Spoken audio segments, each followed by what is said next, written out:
It's just religion.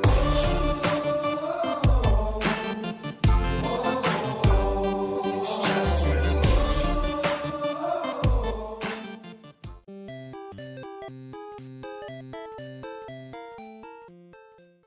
Hello and welcome back to RS in 5 or Less, where we try to let perfect love drive out all fear. Today we're talking about terrorism. The United Nations Security Council defines terrorism as a criminal act which intends to cause death or serious bodily harm to civilians or non-combatants with the purpose of intimidating a population or compelling a government or international organisation to do or abstain from doing any act. What terrorists are after is in the name: terror. They wish to create fear. I was 15 years old when the terrorist attacks of September the 11th, 2001 happened. I remember very clearly being in a workshop for a technology lesson and overhearing two members of staff talking about the attacks on the World Trade Center. Terrorists wish to produce fear and spread that fear. They wish to cause people to do or not do certain things. Sometimes terrorist acts lead to war, and sometimes war leads to terrorist acts. When considering the possibility, why does a person become a terrorist, we are faced with a choice of they were born that way, or they became that at some point in their lives. It seems unlikely that somebody woke up from a previously peaceful life and decided that day to become a terrorist. And as such, there must be reasons that people choose to commit terrorist acts and themselves become terrorists. It should be noted that most people who are classed as terrorists do not use that name for themselves.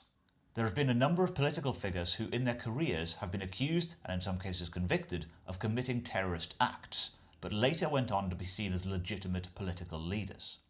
Examples are Gerry Adams, Martin McGuinness, or Nelson Mandela.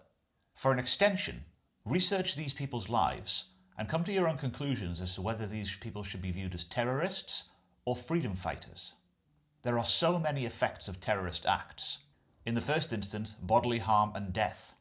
But in the aftermath, it can be increased fear, increased security, less trust in those who are different from you. Some terrorists choose to take their own lives in committing their terrorist acts. However, the vast majority of terrorist acts do not involve suicide bombers.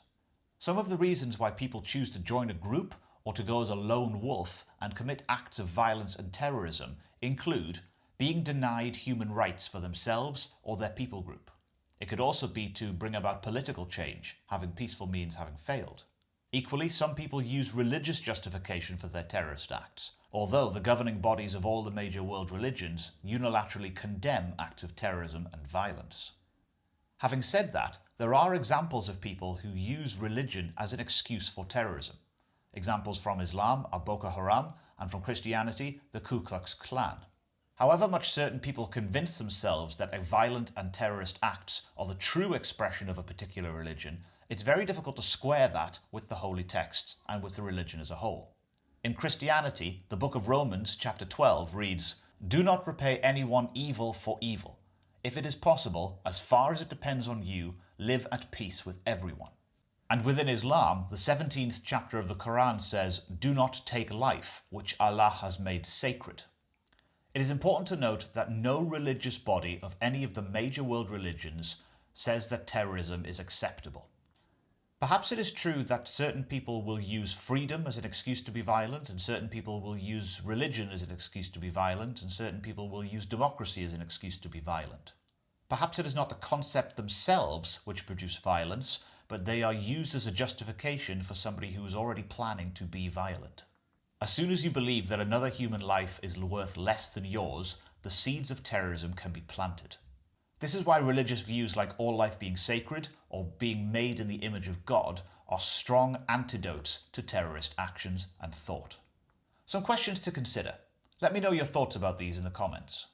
If a person does a terrorist act but later becomes a legitimate political leader, should they still be tried as a terrorist under the law?